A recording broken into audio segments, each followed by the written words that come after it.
महाकुंभ के अमृत स्नान में देश विदेश से श्रद्धालु साधु संत पहुंच रहे हैं, लेकिन इस बीच निरंजनी अखाड़े से जुड़ी एक साध्वी की खूब चर्चा हो रही है।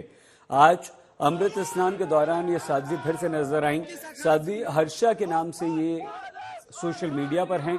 जानकारी के अनुसार साध्वी का नाम हर्षा रिछारिया है।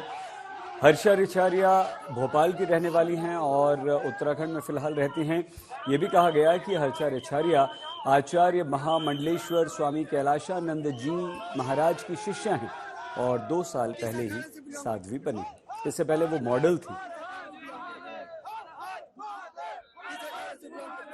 महापर्व महाकुंभ, जी हाँ, इस महाकुंभ में प्रयागराज में हजारों की तादाद में साधु सन्यासी और लाखों की तादाद में आम लोग आ रहे हैं। लेकिन इस वक्त सोशल मीडिया और मीडिया की सनसनी बनी हुई है हर्षा जी निरंजनी अखाड़े की शिष्या हैं, हमारे साथ मौजूद हैं। इनसे हम बात करेंगे और जानेंगे इनके साध्वी बनने का सफर। हर्षा जी, स्वागत है आपका आज तक पर। आप आई 2 दिन पहले महाकुंभ में और बहुत तेजी से वायरल हो गई, कैसा लग रहा है? ये तो उम्मीद से परे वाली बात हो गई कि मैं ये सबको बोल रही थी कि आप महाकुंभ आइए, महाकुंभ में आगे सबकी जिंदगियां बदलती हैं, लेकिन मेरी बदल जाएगी ये मैंने नहीं सोचा था। तो ठीक है, जैसी प्रभु की इच्छा। जरा अपने बारे में बताइए, कहाँ पैदा हुई, फिर आपने क्या किया और कितने साल पहले आप आई सनातन धर्म का प्रचार प्रसार करने के लिए? मेरा जो जन्म है वो झांसी उत्तर प्रदेश बुंदेलखंड का है। उसके बाद हम भोपाल शिफ्ट हुए। मेरी फैमिली आज भी भोपाल में रहती है, बट मैंने काफी लंबा टाइम मुंबई में रह के काम किया, काफी लंबा टाइम मैंने दिल्ली में रह के काम किया एंड अभी काफी लंबे टाइम से मैं उत्तराखंड रह के अपनी साधना कर रही हूँ।